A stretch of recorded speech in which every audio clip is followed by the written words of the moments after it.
ធ្វើដោយពុំបានគិតដោយពុំបានធ្វើស្មើនឹងបរាជ័យ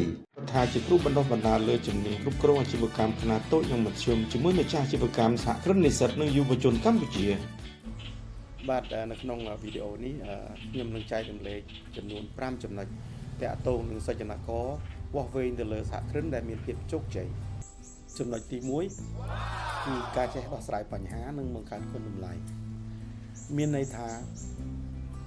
យើងអាចដោះស្រាយបញ្ហាអតិថិជនបានតាមរយៈការបង្កើតគុណតម្លៃជាដំណោះស្រាយដល់អតិថិជនសំខាន់ណាស់នៅពេលបច្ចុប្បន្ននេះការធ្វើអាជីវកម្មសហគ្រិនត្រូវតែគិតអំពីបញ្ហាជាក់លាក់របស់អតិថិជនតើគាត់មានបញ្ហាអ្វីតើមានការឈឺចាប់អ្វីតើគាត់មានតម្រូវការទៅលើអ្វីជាឧទាហរណ៍ថាបច្ចុប្បន្នយើងមើលអតិថិជនភាគច្រើនគាត់មានតម្រូវការទៅលើបញ្ហាសុខភាពការថែទាំសុខភាពការរក្សាសុខភាពណាការធ្វើម៉េចឲ្យសុខភាពល្អប្រសើរអានឹងជាតម្រូវការឬក៏ជាបញ្ហាមួយរបស់អតិថិជនតើក្នុងនាមយើងជាសហគ្រិនតើយើងចេះដោះស្រាយបញ្ហារបស់អតិថិជនដោយបង្កើនគុណតម្លៃដោយរបៀបណាបាទអញ្ចឹងយើងសិក្សាទៅលើសមត្ថភាពបទពិសោធន៍របស់យើងដែលអាចធ្វើបានទី1ទី2យើងមើលទៅលើតើអាចបំពេញតម្រូវការអតិថិជនបានកម្រិតណាហើយទី3ថាតើយើងត្រូវអភិវឌ្ឍបង្កើតនូវគុណតម្លៃរបស់យើងយ៉ាងម៉េចឲ្យប្លែកនិងល្អប្រសើរជាងគូប្រជែងនិយាយចំចំណុចទី1គឺយើងត្រូវចេះដោះស្រាយបញ្ហាតាមរយៈការបង្កើតគុណតម្លៃការបង្កើតគុណតម្លៃនេះឯងទើបអាចបង្កើតចេញជាដំណោះស្រាយទំនុកចិត្តគឺជឿជាក់ពីអតិថិជនដែលគាត់អាចធ្វើឲ្យអតិថិជនមានភាពប្រសើរជាងមុនណាផ្លាស់ប្ដូរប្រសើរជាងមុននេះហើយគឺជាការដោះស្រាយបញ្ហារបស់ជនប្រកបដោយគុណតម្លៃល្អបាទចំណុចទី2គឺត្រូវហ៊ានប្រថុយប្រថានដោយឆ្លាតវៃច្បាស់ណាស់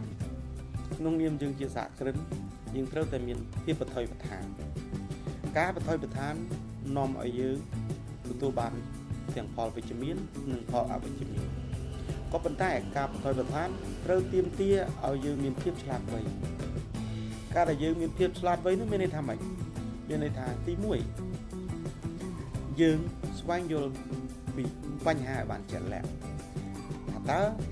បញ្ហានេះគឺជាអ្វីបញ្ហារបស់អតិថិជនគឺជាអ្វីហើយគាត់មានតម្រូវការកម្រិតណាអញ្ចឹងយើងនឹងរៀបចំនៅដំណោះស្រាយណារៀបចំនៅវិធីសាស្ត្រតាមរយៈការរៀបចំផែនការឲ្យបានជាក់លាក់រយៈពេលវែងរយៈពេលមធ្យមនិងរយៈពេលខ្លីណាតែយើងដោះស្រាយកម្រិតណាដើម្បីឲ្យសម្រេចវត្ថុបំណងរបស់យើងហើយនៅពេលដែលយើងរៀបចំផែនការសកម្មភាពដែលយើងត្រូវអនុវត្តដោះស្រាយទៅលើបញ្ហារបស់អតិថិជនហ្នឹងយើងតែងតែជួបនៅរឿងរ៉ាវផ្សេងមានន័យថា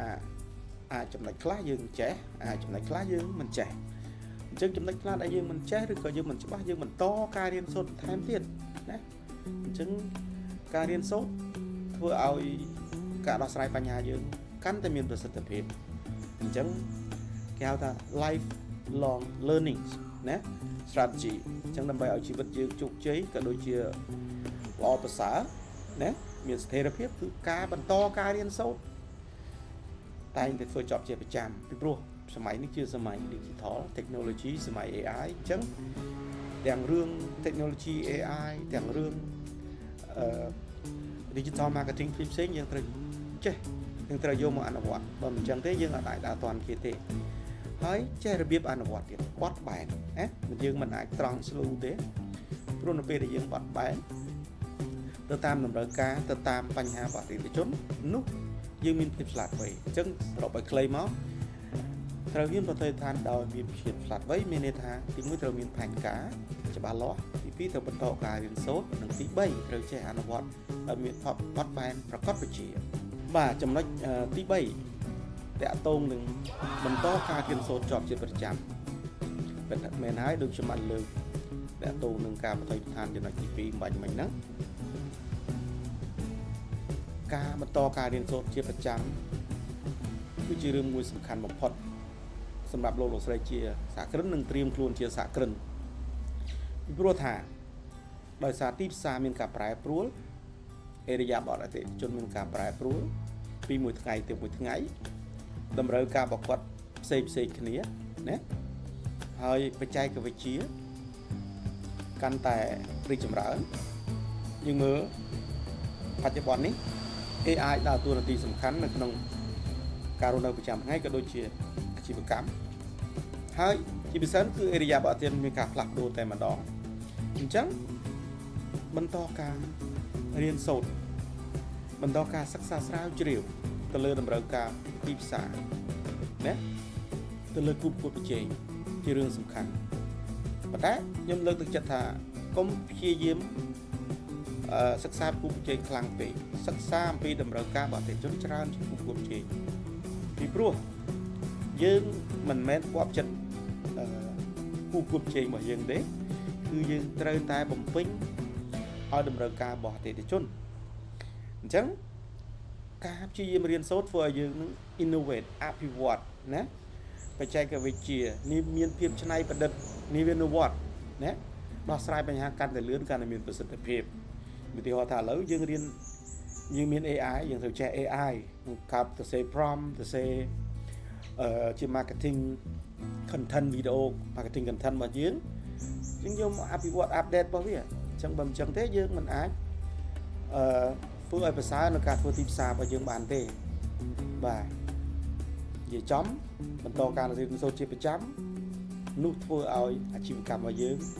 នៅតែមានភាពរស់រវើកអញ្ចឹងយើងក៏ខ្លាចជាសហគ្រិនដែលមានភាពច្នៃប្រឌិតនិងភាពជោគជ័យផងដែរចំណុចទី4ក្នុងនាមយើងជាសហគ្រិនដែលមានភាពជោគជ័យត្រូវមានភាពអត់ធន់គេហៅអង់គ្លេសគេហៅថា resilient ភាពអត់ធន់នោះមានន័យថាម៉េចមានន័យថាយើងកុំងាយបោះបង់ណាយើងបន្តការធ្វើដោយមានគោលដៅធ្វើដោយមានវិធីសាស្ត្រណាធ្វើដោយមាននីតិវិធីច្បាស់លាស់ណាគេមិនខ្លាចបរាជ័យទេណា